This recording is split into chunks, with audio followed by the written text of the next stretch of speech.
This help video covers how to count electronically with eTakeoff and EBM, Electrical Bid Manager. We have a separate help video that covers how to link the programs, how to create a job and link it to eTakeoff, and it covers some of the basic navigation. And then we have another video on how to measure with eTakeoff. So we're ready to start counting some devices, and it doesn't matter what you want to count. You just go into the module where you want to count. I'm in Quick Branch where I can count any device assemblies with any kind of wiring. Up at the top right, I can choose any kind of a conduit assembly or any type of a cable assembly. Since I want to use MC cable, I'm going to click on cable, go to the 12-2 MC cable.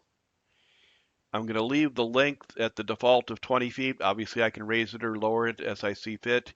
Things that might affect that would be the spacing between the devices or the ceiling height, but 20 feet is a good average for most commercial buildings.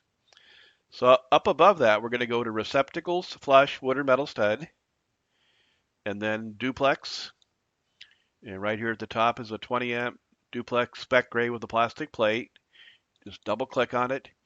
And when you're ready to start counting, you just hit the eTakeoff icon right here, and it brings you right into eTakeoff.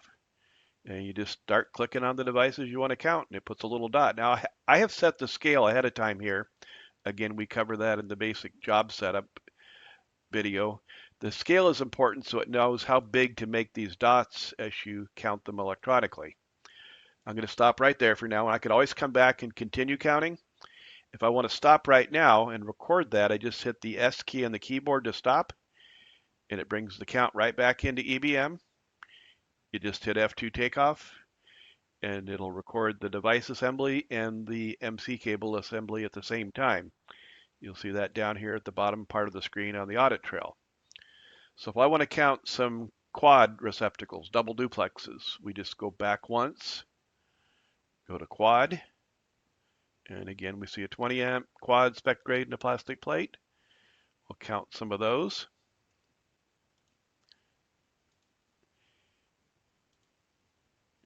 Again, to move on the drawing, you just hold both mouse keys down and drag it over.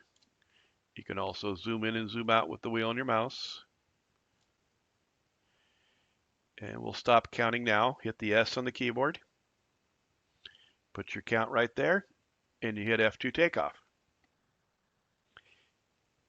Now, at any point, if you want to go back into eTakeoff and continue counting something you've already started, you can toggle back there with the Alt-Shift key on your keyboard, or you can also just move your mouse to the other screen if you've got a second screen, which we strongly recommend.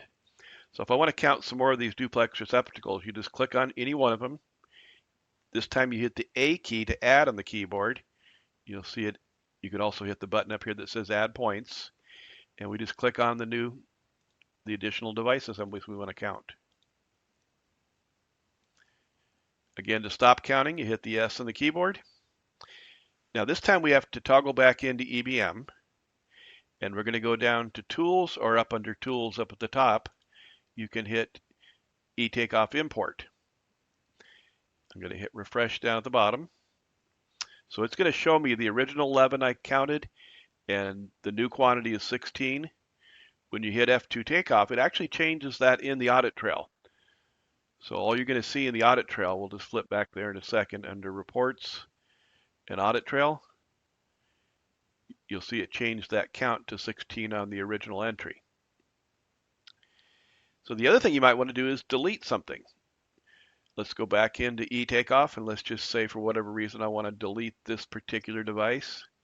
You just right-click on it, you hit Delete Point, and the same thing happens. It puts it into that spreadsheet.